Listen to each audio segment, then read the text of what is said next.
is Yerevan willing to address those concerns? And what issues do you have with the deal, if any? Well, thank you very much for the invitation. I would also join my colleague in expressing appreciation to the organizers of this fantastic diplomatic forum. Coming to your question, you know, it's a matter of an approach. I don't think that digging too deep into the past would be constructive right now and would help all of us to come to a constructive and beneficial for everybody solutions.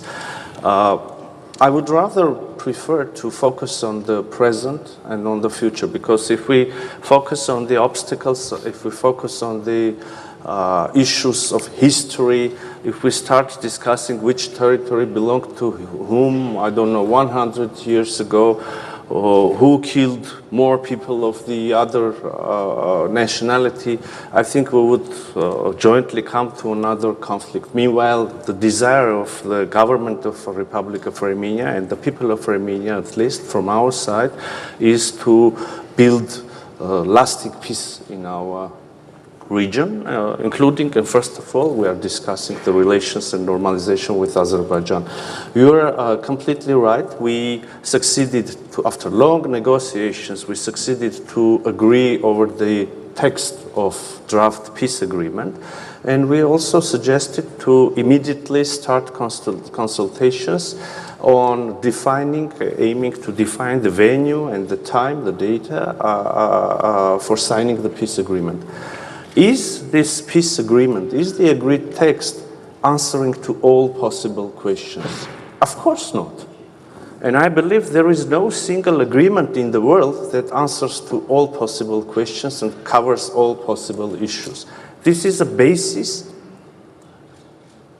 this is a start of relations. And of course, there are many remaining issues, and we can continue our discussion regarding all issues. We can continue exploring new possibilities of cooperation, because it's just a start. And it's important to note that in this agreed text of the agreement, we have a provision which says that we are establishing a bilateral commission to discuss all the other issues, including the, I don't know, issues that may rise regarding the interpretation of this or that provision of the agreement, discussion of many other possible issues. And again, it's a matter of a decision, it's a matter of an approach. What are we as ministers of foreign affairs during this panel discussion suggest to our societies? What are we as countries suggest to the region, to the world? Is that digging again into the past, or building a joint future and prosperity for our citizens? So we are confident that we have all the preconditions, positive preconditions, to sign this agreement, to start a new stage of dialogue, a new level, or if I may, an open new era of relations, of peaceful relations and prosperity in South Caucasus and beyond, in larger region. So this is our approach. Minister Bayramov spoke about very concrete conditions or preconditions. You know, the Minsk structures. We have expressed several times our readiness to initiate the process of dissolution of Minsk structures. These structures can be dissolved when there is no conflict. So this is an interesting question. Do we have a conflict now or not? On the ground, no. We don't have a de facto conflict. On the papers, we don't have an agreement on establishment of peace and interstate relations signed and ratified. So we can continue to philosophize on this issue, But the solution for us, at least for us, is obvious. We should sign the agreement, put an end to this conflict in an institutional way, dissolve on the very same day, if you want. In the same, 10 minutes. One document after the other. And I'm not even saying which document should be the first. Let's sign the peace treaty. Let's sign a joint application to OSCE member states or the Secretariat about the dissolution. Let's establish the bilateral commission, which I was talking about, and start discussion of all possible questions. Minister Bayramov spoke also about the constitution of Armenia. Okay, if you want, I can say, we do have a concern regarding the constitution of Republic of Azerbaijan, and we are not saying this just to have in the principle of mirroring the issues. We are not saying this to have an equal condition or concern. I can explain. The Constitution of Republic of Armenia makes a reference to the Act of Independence, the document, in which this Republic of Azerbaijan declares itself to be the successor of First Azerbaijani Republic.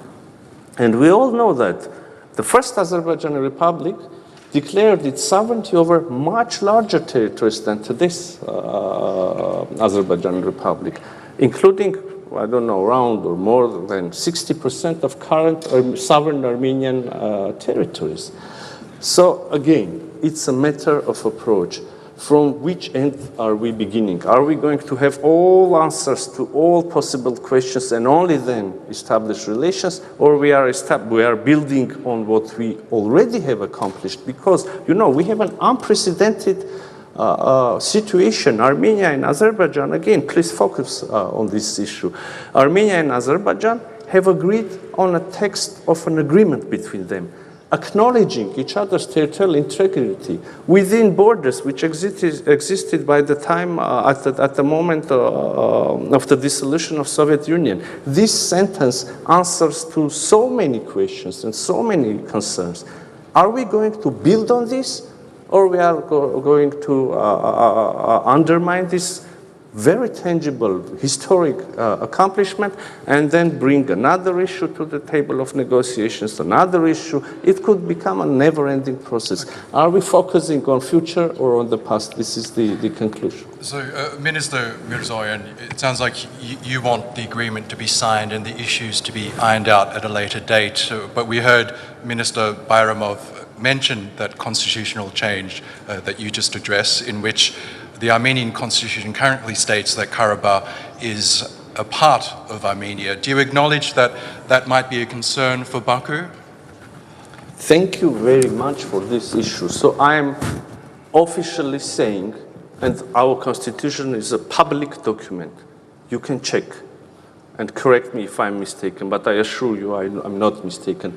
There is nothing in the Constitution of Republic of Armenia saying that Karabakh is part of Armenia. There is nothing. In the contrary, I said that we have our own concerns regarding the Azerbaijani constitution. But again, why aren't we raising this issue continuously on and on? Because in the very same text of agreement, we have a specific provision not only recognizing several provisions. One recognizes our respective territorial integrities in a way which is fully acceptable for you and for us as well, because we agreed on that. And also we have a provision saying that none of the parties can refer to their internal legislations in order to justify failure of implementation of this agreement. I mean, it's really covered. And the shortest way to answer to all questions, cover all possible obstacles, concerns, is signing and ratification of this agreement. Okay, Minister Bayramov, you've just heard the response there from your Armenian counterpart.